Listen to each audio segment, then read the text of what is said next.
اعوذ باللہ من الشیطان الرجیم بسم اللہ الرحمن الرحیم۔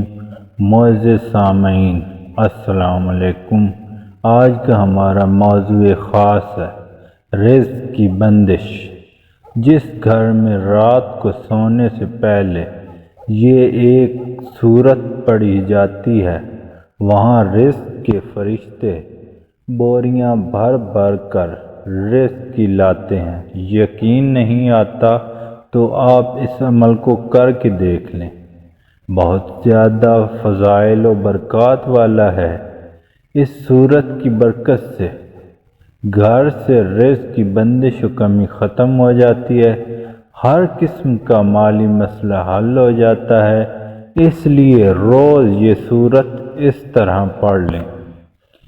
سورہ واقعہ پارہ نمبر 27 مغرب کے بعد روز ایک مرتبہ۔